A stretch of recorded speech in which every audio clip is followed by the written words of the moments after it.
Então, Marcos capítulo 4, a partir do verso 26. Evangelho de Marcos, capítulo 4, a partir do verso 26.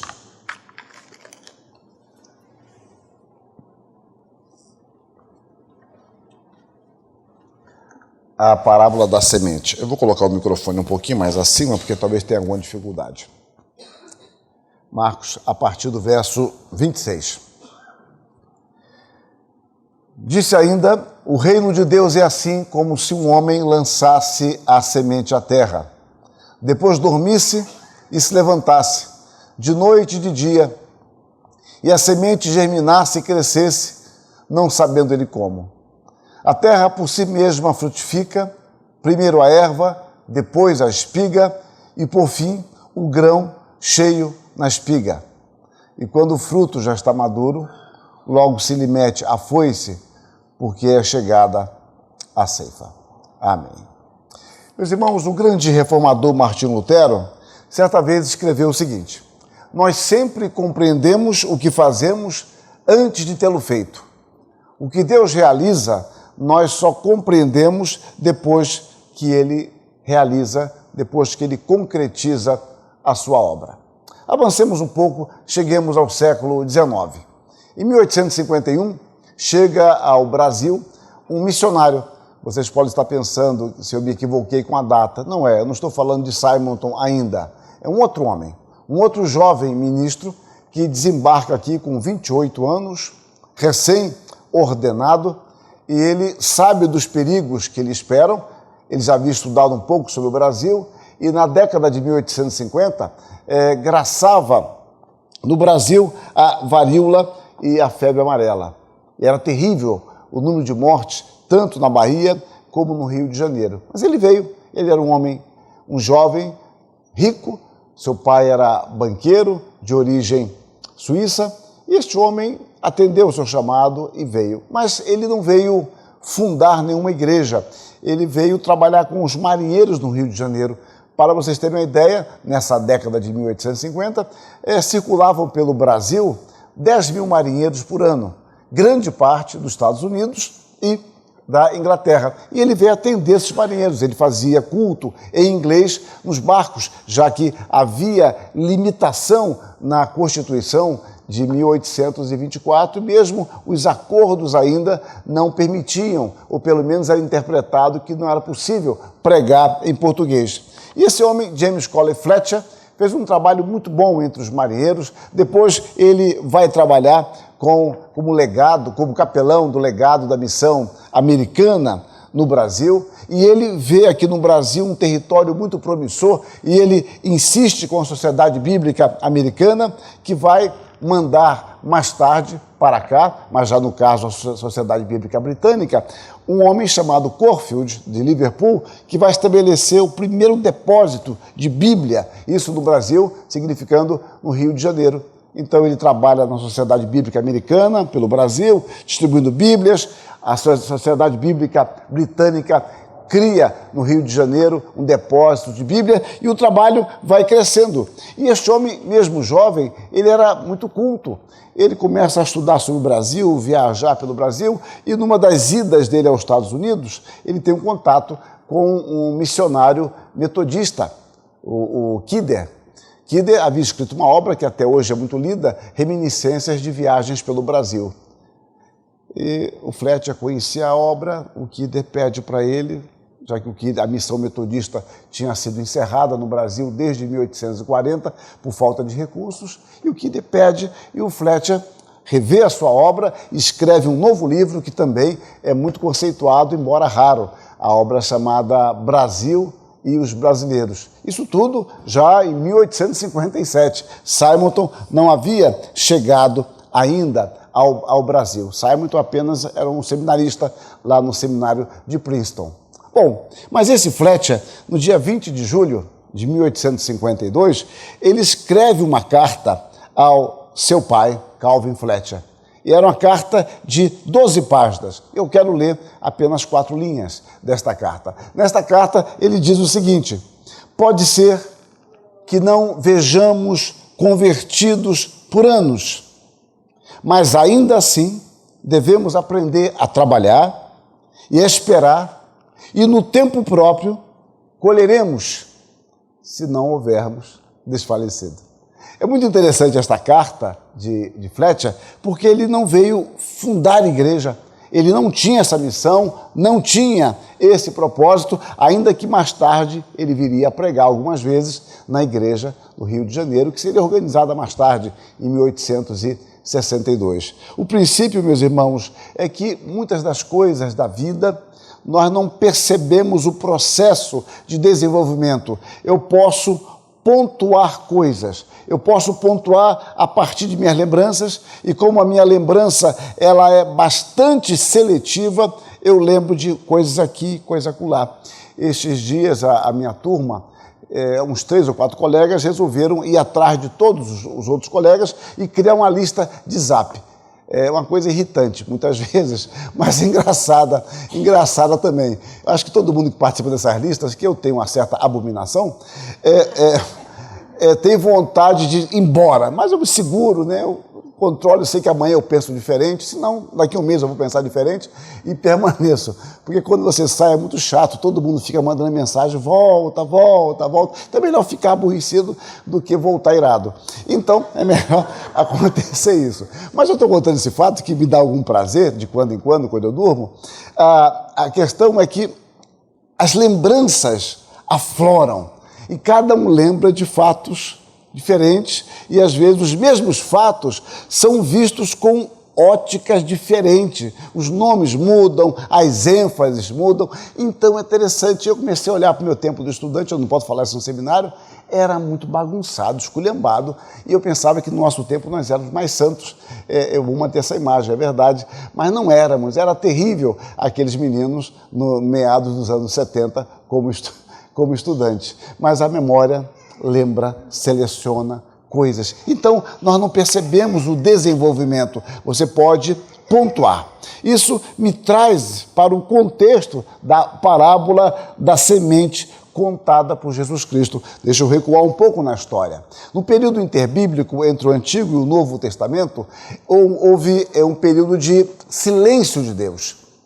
A interpretação que se dava é que o povo estava sob juízo, porque Deus não mais falava. Ouvia-se o que eles chamavam de bate-call, um eco, apenas um eco da voz de Deus. E nessa carência espiritual, nós temos um problema político. Por quê? Porque desde o Antigo Testamento, nós vamos encontrar Israel sendo dominado por outros povos. Até mesmo as 10 tribos do norte se perderam, e o que ficou mesmo foram as tribos do sul, com a capital em Jerusalém. Então nós encontramos os babilônios, os persas, os gregos, os sírios e os romanos dominando Israel durante algumas centenas de anos. Israel nunca estava livre, não pela sua importância, exceto por uma importância geográfica ou geopolítica. Era interessante passar por Israel para atingir outros povos e outros continentes. Então era importante manter aquele domínio. Então Deus não fala. Você espera o Messias, cristalizam-se alguns conceitos sobre o Messias, mas o Messias não vem. Cada governo parece ser pior do que o outro. Então surgem grupos insubordinados. Surge um grupo que tinha muito apego à lei, e este grupo se negava a pagar impostos, por exemplo, a César, entendendo que isso era uma traição a Deus. E esse grupo é apelidado de Zelote, por causa do seu zelo para com a lei. Surge um grupo mais radical, que era uma espécie de guerrilheiros que atacavam as tropas romanas nas estradas. Esses grupos eram chamados de sicários, por causa de uma adaga que eles carregavam de forma escondida. O fato, meus irmãos, é que todos esses grupos, todas essas ramificações, queriam trazer o reino de Deus. Eles queriam trazer o reino de Deus para a história, para agora. Eles eram agentes do reino de Deus no cumprimento das profecias veterotestamentárias. E dentro de um contexto assim, é que Jesus Cristo conta esta parábola da semente. E é sobre ela que nós queremos expor nesta manhã, sob o título A Dinâmica do Reino. E Jesus Cristo começa assim: o reino de Deus é assim, como se um homem lançasse a semente. Coisas tão bem estruturadas. E Jesus Cristo vai nos falar de uma semente. Isso aponta para o seguinte fato, meus irmãos, é que Deus usa graciosamente os homens, porque o reino de Deus é assim, como se um homem lançasse a semente. A igreja, meus irmãos, ela é composta de homens. Obviamente, eu falo no sentido genérico, eu não tenho que me aculturar expressões que gostam de usar para esconder certos desvios. Então, a igreja é composta de homens, mulheres, jovens, crianças e assim por diante, por seres humanos.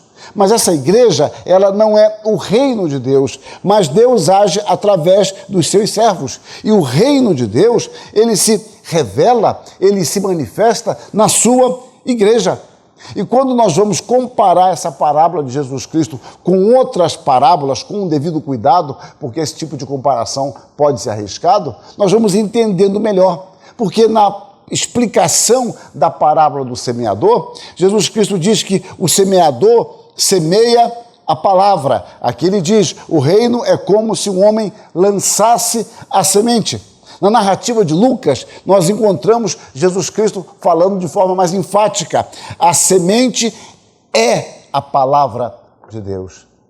Pedro, mais tarde, escrevendo a sua carta, ele vai dizer que vós fostes gerados ou regenerados, não de semente corruptível. Reparem a figura da semente. Ele se refere à palavra. Nós fomos gerados novamente por intermédio da palavra. E aqui nós encontramos uma outra ênfase curiosa. Há um artigo definido. O reino é assim como se um homem semeasse a semente. Não são várias sementes, é uma semente. É um tipo de semente. A igreja, ela é especializada, ela é especialista em disseminar a semente do Evangelho. E a semente, por sua vez, não é jogada em qualquer lugar. A semente é jogada na terra, onde há potencialidade para o crescimento. E na parábola do semeador, a terra, ela é identificada com os eleitos que estavam no mundo e receberam a mensagem do Evangelho. É isso que nós vemos em Marcos 4, em alguns versos. Outra, enfim, caiu em boa terra e deu fruto, que vingou e cresceu, produzindo a 30, 60 e 100 por um. O semeador semeia a palavra. Os que foram semeados em boa terra são aqueles que ouvem a palavra e a recebem, frutificando a 30, a 60 e 100 por um. Então, observem, meus irmãos, como nós temos a delimitação do trabalho da igreja. Ela semeia a palavra no mundo. A sua esfera de ação é essa. Ela não tem uma esfera maior. Ela não sabe quem vai crer, quem não vai crer. Ela faz da melhor forma possível, com maior integridade e fidelidade possível. Essa é a sua esfera de ação. Deus, se assim quisesse, obviamente, ele poderia usar um outro método, um outro caminho para o seu reino ser implantado e se desenvolver. Mas Jesus Cristo diz que não funciona assim. O reino de Deus é assim, como se um homem lançasse a semente à terra. Um outro aspecto, meus irmãos, dentro da dinâmica do reino, é que esse reino, ele cresce de forma sistemática. Você pode ver isso do verso 27 ao verso 29. Há uma sistematicidade do reino, mas ao mesmo tempo há algo muito importante. Vocês vão até se assustar talvez, mas é muito importante, é a ignorância. A ignorância faz parte do reino. Sem ignorância, nós estamos sendo ignorantes. E a ignorância do reino aponta para a sabedoria, porque o texto no verso 27 diz assim: depois dormisse e se levantasse de noite e de dia, e a semente germinasse e crescesse, não sabendo ele como, não sabendo ele como. A ideia do texto é que esse homem mantém uma rotina, que é outra coisa muito abençoada.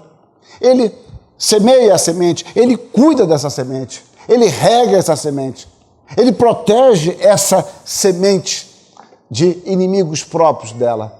Mas ele não domina o segredo da vida.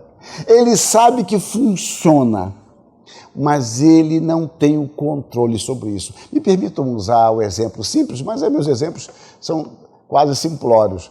Existe uma peça que muitos dos homens, agora homens literalmente, fazem isso, as mulheres eu acho que menos, vai ter alguém que vai dizer que faz, mas é exceção. Eu sei que funciona, mas não me peçam para explicar, nem tente na porta me explicar que eu vou excomungar você. Funciona assim, não venha com essa conversa não, ali na porta. É que já tive essa experiência, por isso que eu estou falando. É trocar o reparo da descarga. Em média, uma vez por ano, 1 ano e meio, você troca aquilo ali. É um negócio chato, mas simples até certo ponto, que eu abro aquilo ali, as borrachas estão todas boas, eu passo vaselina, que já vem hoje botar, e o novo funciona. Não me perguntem por que o velho não funciona. Eu não sei, eu não vejo nenhum defeito, mas sei se eu colocar o novo funciona. É algo fantástico isso. Então, eu sei que isso acontece mais no inverno, após endurecer, enrijecer a borracha por causa do calor, vem inverno, etc. Eu sei dessas épocas, mas não me perguntem. É como eu faço em mercado, quando eu estou a fim de exalar algum charme, pegar a melancia e bater na melancia, né? Sempre uma senhora pergunta, ela está boa? Eu falo, olha, ela não disse nada. Porque ela emite algum som. Agora, eu não sei ler, eu sei que bater na melancia com os 4 dedos, não pode ser com 3, tem que ser com 4 dedos, ela emite um som para dizer que está boa ou ruim. Eu não sei que som é, mas dá um certo charme. Ser de terno, pegar a melancia e bater, funciona. Olha, experimente para vocês verem, isso é algo fantástico, fantástico isso. Mas o que eu estou querendo dizer, meus irmãos, é que nós fazemos certos caminhos, sabemos que aquele caminho é o correto, mas eu não sei como aquilo funciona. Num plano, obviamente, muito mais superior a esse que eu estou tratando aqui de forma ilustrativa, o homem trabalha no reino. Aqui diz, o reino de Deus é assim, como se um homem lançasse a semente à terra, depois dormisse, se levantasse de noite e de dia, e a semente germinasse e crescesse. Ou seja, a ideia é de uma rotina contínua, intensa de trabalho, mas ele não sabe como. E isso é um problema para nós, pleno século XXI. E não só isso para nós do século XXI. As nossas gerações anteriores já tinham esse problema. Nós queremos entender as coisas.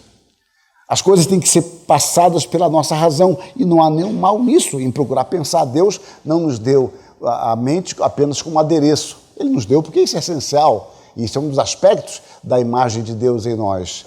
Só que há coisas que ultrapassam a nossa capacidade de compreensão.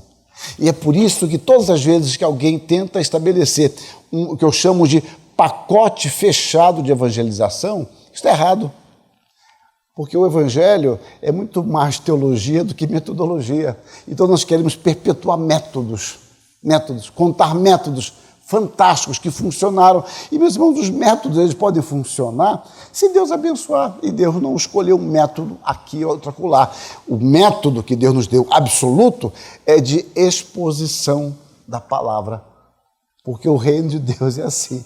Um homem lançar-se a semente, não várias sementes, e Deus dá o crescimento. Então, isso indica um outro aspecto. É que a nossa ignorância não obstrui. Isso é fantástico. A minha ignorância do reino não obstrui o crescimento do reino. Eu não sei como. E não há pessoas, às vezes, que nós somos tentados a pensar que estão aquém da salvação. Vou colocar além, é melhor do que aquém é um outro exemplo. Essa pessoa nunca vai. Fulano se converter, em geral é genro e cunhado, né? Isso aí não se converte nunca. E ele é transformado. E alguém que você fala, aquele ali está quase convertido, um novo nascimento, a fé em Jesus Cristo, uma justificação básica, união com Cristo, ele está salvo. Só isso. E ele está lá na igreja a vida inteira, ouve a mensagem, gosta, se emociona, chora de vez em quando, mas não muda nunca.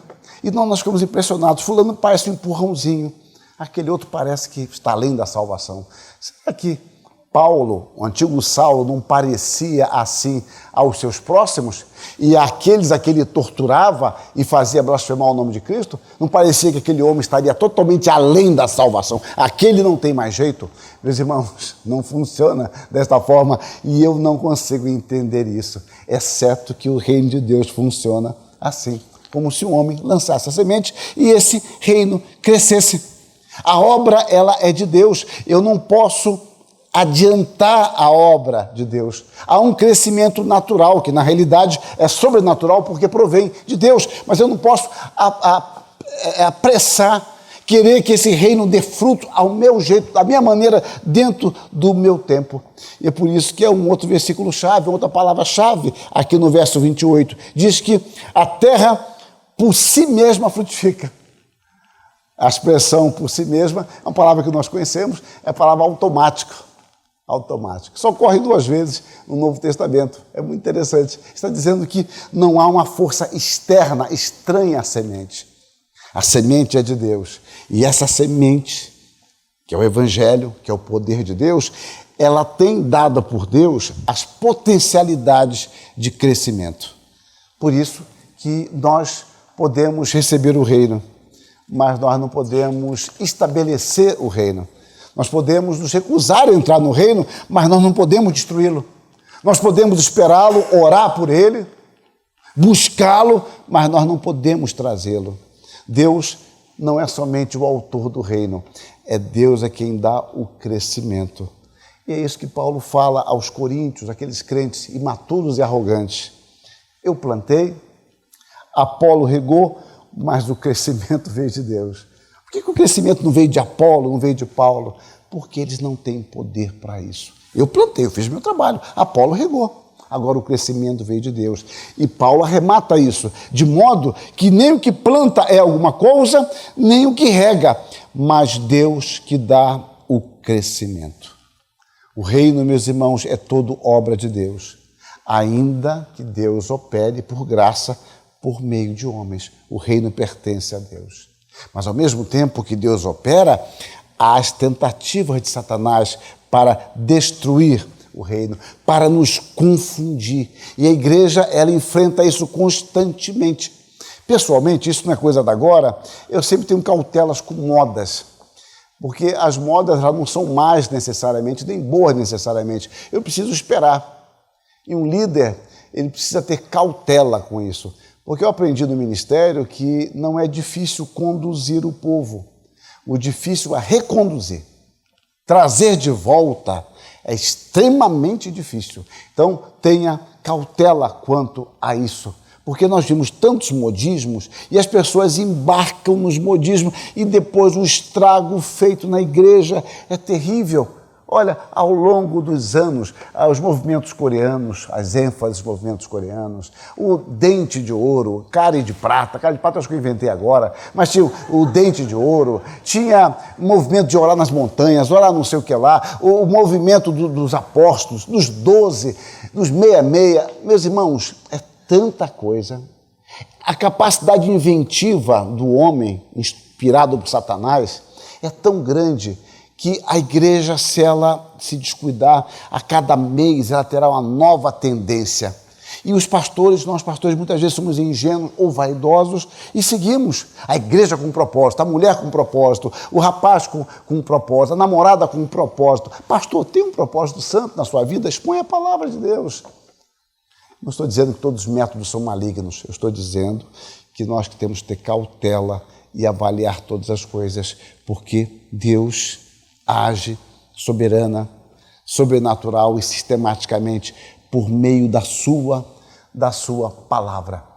Quando eu era jovenzinho, eu me lembro que havia algumas literaturas muito boas e a minha geração foi muito influenciada pelo torturado por amor a Cristo, né? Então a gente sentiu o pior dos crentes possível, porque não sofreu nas cadeias, tal, etc. Depois veio um tenente-coronel ou coronel, que era louvor que liberta, você deu uma topada, louvado seja o Senhor, tal. Claro que era uma caricatura do livro, mas todo mundo agora, não, tudo dá graça, tudo dá graça. Então você batia o carro, Senhor, amém, amém, que tem um cinto de segurança, coisa parecida, é uma caricatura, eu sei do livro, mas são ênfases que você vê para cá e para lá. Então, de repente, você desvaloriza a igreja local. E parece, numa época, que pastorear a sua igreja, cuidar do seu rebanho, não tem mais valor. Você tem que ter missões. E não há nenhum mal nas missões. Nenhum mal nisso, obviamente. Mas parece que pastorear o seu rebanho, cuidar do seu rebanho, da sua igreja, isso não tem mais valor? Será que não é uma perda, não é um desvio? Então, meus irmãos, Satanás, ele tenta agir muitas vezes na igreja de forma com aparente verdade. Com aparente verdade. Porque essa é uma sutileza. Você não pode entrar com antíteses. Se você entrar com antíteses, a resposta é imediata, porque você percebe o perigo. Você entra com coisas que têm elementos de verdade. É um remédio horroroso, mas ele agora para a criança tem um docinho lá no meio, para que aquilo pareça algo bom, e é bom em essência, no caso, o remédio, mas o paladar. Então a igreja, ela é muitas vezes atacada com coisas com cheiro agradável, com um paladar agradável, mas a essência está distante. E essa igreja com 56 anos deve ter visto isso. Eu não preciso conhecer a história dessa igreja para saber que ao longo dos anos quantas ênfases perigosas e estranhas foram introduzidas ou passaram por aqui, e os pastores, junto com o apoio do seu conselho, teve que ter noção para dizer: não, meus irmãos, não é isso aqui, não é dessa forma, o caminho é outro. Aí a igreja esvazia, os que ficam na igreja ficam amargurados, achando que estava todo mundo certo, menos o grupo que ficou. Eu já pastoreei grupo que saiu e grupo que ficou. Eu nunca participei de divisão de igreja, mas ainda estou em tempo ainda de participar disso. Mas eu já vi grupos que saiu e grupos que ficou. Grupo que sai com um tipo de problema, e o grupo que fica com outro tipo de problema. Eu me lembro que eu era pastor em Belo Horizonte, uma igreja se dividiu, mas não queria sair da IPB, não queria ficar mais naquele grupo, com aquele pastor, ali no caso é com a esposa do pastor. Bom, o presbitério cometeu um equívoco, me mandou para lá, mas mandou, eu vou. É um equívoco que eu falo porque eu era muito jovem, ali seria alguém mais experiente, eu tinha meus 25 anos. Então, esse grupo saiu e foi uma beleza, muito animado, e fez grandes trabalhos, empenho, arrumava recursos e fazia tal. Mas faltava muitas vezes uma estrutura que o anterior tinha. Mas superou-se, criou-se uma igreja, nova igreja, comprou terreno, construiu, foi uma beleza. Quando eu venho para São Paulo, em 85, eu vou pastorear uma igreja que passou por uma divisão e o grupo ficou. Eu vou pastorear o grupo que ficou. É uma experiência totalmente diferente. O grupo que ficou tinha um coral lindo, eu gostava, e um conjunto instrumental, com crianças de 8 anos em diante. Tocava muita flauta. Eu achava aquele conjunto muito bonito. Eu gostava tanto daquele conjunto que quando teve o primeiro culto de aniversário do Mackenzie, eu era capelão na época, eu vim como capelão, eu levei para tocar no Mackenzie, criançada, adolescente e tal. Mas quando eu elogiava o conjunto, alguém falava: pastor, o senhor tinha que ver como era antes. Fulano tocava flauta transversal e assim por diante e tal. Um dia que eu falava: meus irmãos, a igreja estava cheia, que beleza. Pastor, eu tinha que ver antigamente a galeria. Então nunca estava bom. Sem falar das famílias divididas. Pai para um lado, os filhos para o outro, a esposa para o outro. É um sofrimento tremendo. Então, é preciso ter muita cautela com tudo isso. Mas o fato, meus irmãos, que dentro da dinâmica do reino, o reino cresce de forma sistemática, porque Deus é o seu autor. Mas há um terceiro aspecto, eu já estou passando mais do que eu gostaria do meu tempo, é que o reino, dentro da sua dinâmica, ele atinge o seu objetivo. No verso 29 diz: e quando o fruto já está maduro, logo se lhe mete a foice, porque é chegada a ceifa. O objetivo de quem planta é ver chegar o momento da colheita. E é natural. Hoje, por opção minha, eu moro fora de São Paulo, moro em Maringá, e eu fico observando, né, a questão da colheita, como isso é importante, a perspectiva, chove demais, os fazendeiros já pensando em inflacionar o preço, olha, esse ano a colheita vai ser perdida, ou quando chega a colheita, aí começa a se comprar muito, olha, esse ano negociou não sei quantos bilhões em aparelhagem para a agricultura, o trator não sei o que lá, a colheitadeira que veio não sei de onde, então tudo gira em torno dessa questão, mas é isso, como é que vai ser a colheita? Quando a colheita é ruim, há uma quebra na safra, há prejuízo, há desemprego. Então, quem planta espera chegar a colheita. O texto diz que quando o fruto já está maduro, há uma outra tradução que diz quando ele está pronto ou quando ele se mostra, ele chegará ao objetivo. Foi um início despretensioso, ele lançou a semente. Há inimigos, embora a parábola aqui não entre nisso, mas há inimigos, e ele cresce de forma sistemática e atinge o seu objetivo. Meus irmãos, Deus sempre cumpre os seus objetivos. Nós cantamos há pouco que Deus sempre cumpre os seus intentos. Deus cumpre os seus intentos, a despeito dos obstáculos. E às vezes, apesar da nossa ignorância do que devíamos saber e não sabemos. E apesar da nossa suposta sabedoria, que nada mais é do que uma ignorância ignorada. O reino de Deus progride. O apóstolo Paulo escreve aos Filipenses, estando ele preso e a igreja sofrendo perseguição: estou plenamente certo de que aquele que começou a boa obra em vós há de completá-la, há de concluí-la até o dia de Cristo Jesus. O que parece muitas vezes impossível a nós, meus irmãos, está envolvido no propósito de Deus. É porque às vezes, talvez vocês passem por isso, eu certamente passo e já passei, de você olhar a história recente e falar: agora não tem jeito, agora é o fim. Mas, meus irmãos, Deus tem o controle de tudo. O reino de Deus está avançando. Deus é o Senhor da história e Deus é o Senhor das circunstâncias. Por isso nós cantamos: olha, acaso para mim não haverá, porque Deus dirige as circunstâncias. Os acasos que nós chamamos nada mais são do que fenômenos que nós não contávamos com ele, mas aquilo está perfeitamente envolvido no propósito, no plano de Deus. A história nada mais é do que o teatro da glória de Deus, onde o enredo foi escrito por ele mesmo, em amor, sabedoria e justiça, e ele dirige essa história. Então, voltando à figura da semente, quando o fermento é colocado, por exemplo, na farinha, parece nada acontecer. E é isso mesmo. Quando eu era garoto, a gente podia trabalhar. Não podia ficar no sinal pedindo dinheiro, mas podia trabalhar. Então era muito bom trabalhar em padaria. Você coloca lá o fermento na massa, sal, açúcar. E daí? Depois de algum tempo, aquilo cresce. O reino às vezes se mostra assim. A gente olha muito para nosso umbigo e fala: meu Deus, o reino está se deteriorando. Mas Deus tem um controle. A ceifa chegará. E se nós, seres humanos, somos semeadores, o ceifeiro é o próprio Senhor Jesus Cristo. Ele é que sabe quando está pronto. Ele sabe não porque ele toma conhecimento, é porque ele dirige até o momento que assim deseja. E no Apocalipse nós lemos: o sétimo anjo tocou a trombeta e houve no céu grandes vozes dizendo: o reino do mundo se tornou do nosso Senhor e do seu Cristo, e ele reinará pelos séculos dos séculos. E outra vez, olhei e eis uma nuvem branca, e sentado sobre a nuvem um semelhante a filho do homem, tendo à cabeça uma coroa de ouro, e na mão uma foice afiada. Outro anjo saiu do santuário gritando em grande voz para aquele que se achava sentado sobre a nuvem: toma a tua foice e ceifa, pois chegou a hora de ceifar, visto que a seara da terra já secou.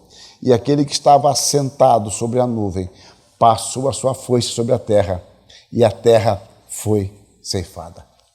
Ao tempo próprio, quando nós nem imaginamos, chegará o tempo em que o Senhor, que tem um perfeito discernimento do tempo, porque Ele é o Senhor do tempo, Ele entenderá, porque Ele dirigiu assim a história para a sua concretização. Eu quero concluir, e quando eu estou concluindo, eu estou na metade em geral, apresentando algumas implicações práticas que eu estou chamando.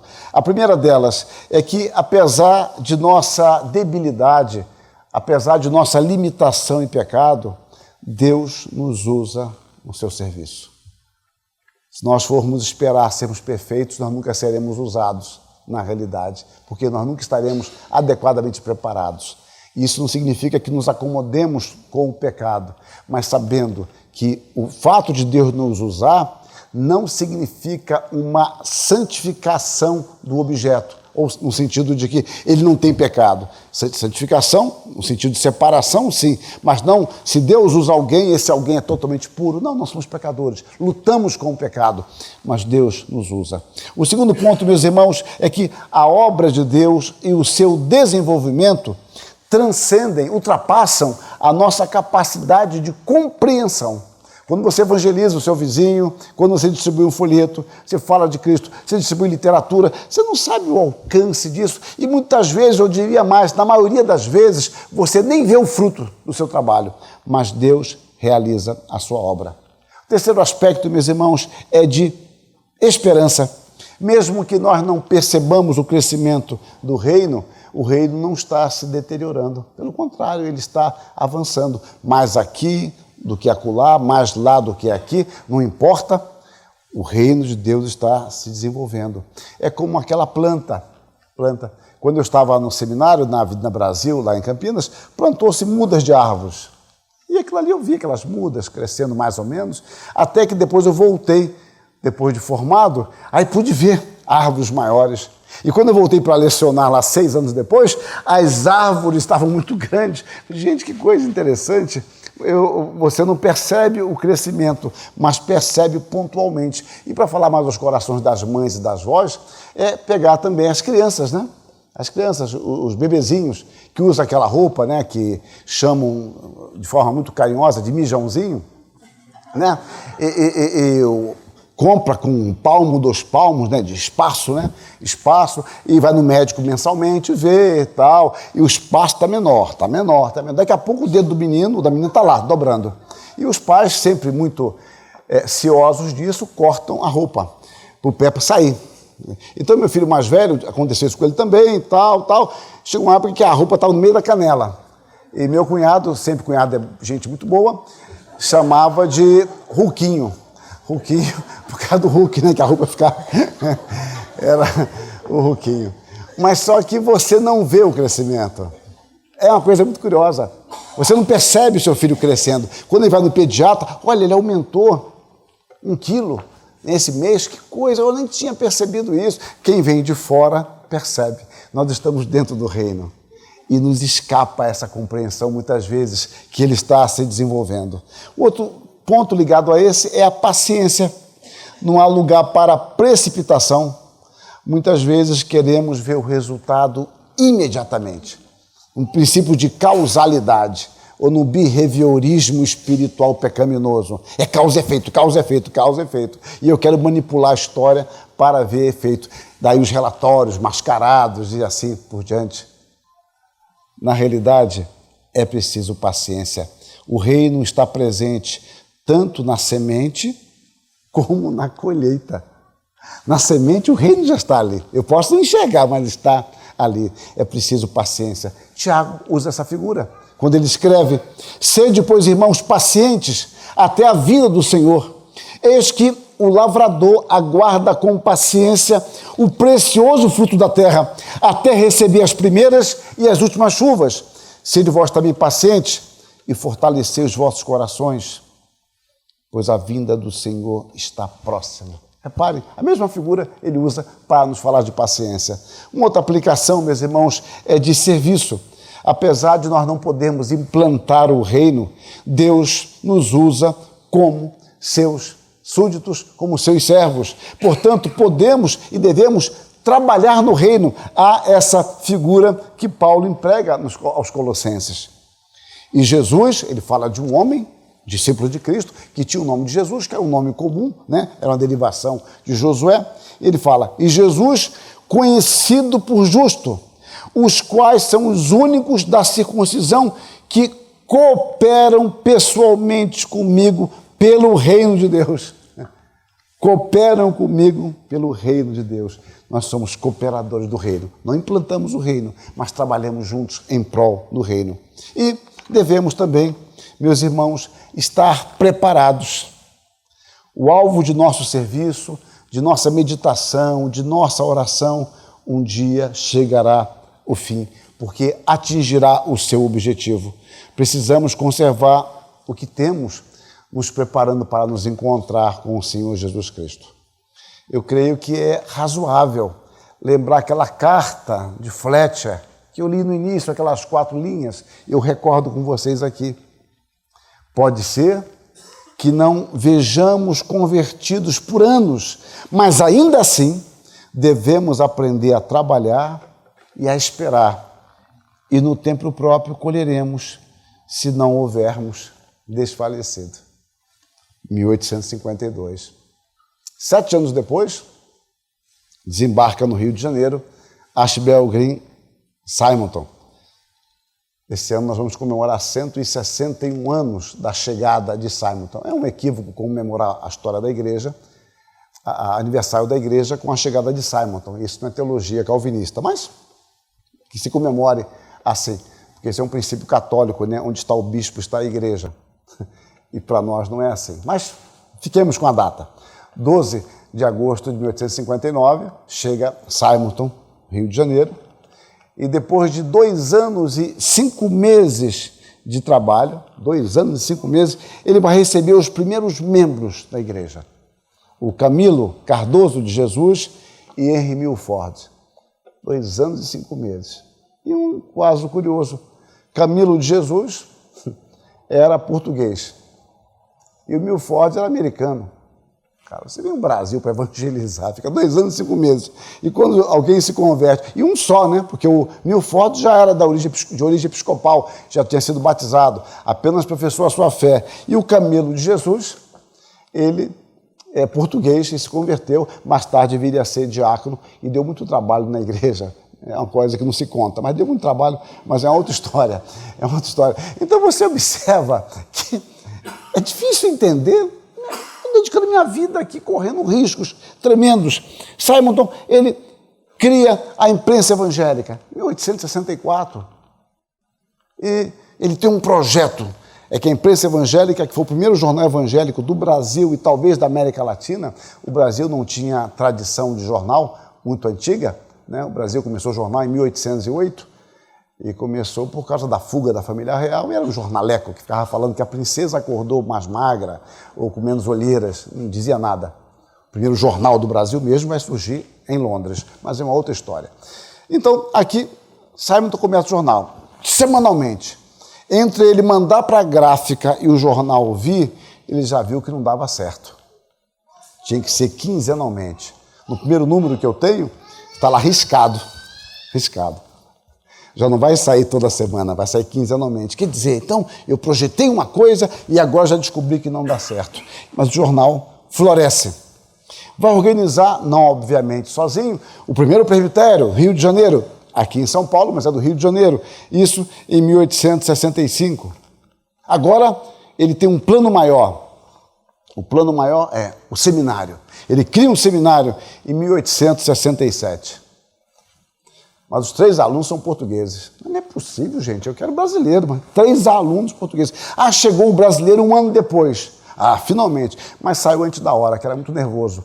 Então, gente, pensem, a gente está rindo porque está agora, né? Mas imagine, você cria um seminário com 3 alunos portugueses, o brasileiro chega depois e fica nervoso na pregação, vai embora e nunca mais volta, até que mais tarde a esposa do Chamberlain vai convencê-lo a voltar. Eu não falo o nome dele porque ele pode ter parentes por aqui.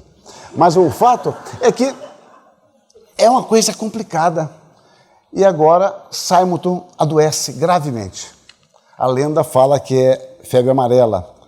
O diagnóstico médico fala febre biliosa, que pode ser amarela, mas não está registrado que seja assim. Mas perpetuou-se que seja febre amarela, não vou eu que vou lá discutir isso. A esposa havia morrido, logo depois teve a filhinha. A sua filhinha tem que vir para São Paulo para ficar com a mãe, com a tia e com o tio, já que a sua irmã Lily Elizabeth era casada com Blackford. E Simonton vem se cuidar aqui, na casa da irmã. E foi ótimo para ele, porque ele entrou num estado terrível aqui, digamos, terminal. Ele sozinho no Rio seria muito mais difícil, inclusive com o clima. E a sua irmã cuida e ele entra num estado de inconsciência, delírio. E num raro momento de consciência que ele teve, eu estou falando de dezembro de 1867, ele tem uma conversa com a sua irmã. E essa conversa é a seguinte: a sua irmã lhe pergunta: tem algum recado para os amigos nos Estados Unidos? E ele diz: nada de especial, diga-lhes que os amei até o fim. Alguma mensagem para o board, para o conselho? Diga-lhes que toquem para frente o trabalho E a Igreja do Rio? Pergunta a sua irmã. O que falta fazer? Deus levantará outro para pôr no meu lugar. Ele fará a sua própria obra com seus próprios instrumentos. Pelo que consta, foi o único e último momento de lucidez de Simonton. Ele viria a morrer em 9 de dezembro de 1867. O seu cunhado, Blackford, que estava aqui no trabalho intenso aqui em São Paulo, entende que tem que ir para o Rio de Janeiro continuar a obra. E Blackford, então, registrou no seu diário: sua capa caiu sobre os meus ombros e tenho de ocupar o seu lugar. Não espero fazer o que ele fazia. Queira Deus conceder-nos a graça de substituí-lo para a glória do seu próprio nome. Essa capa caiu sobre nós.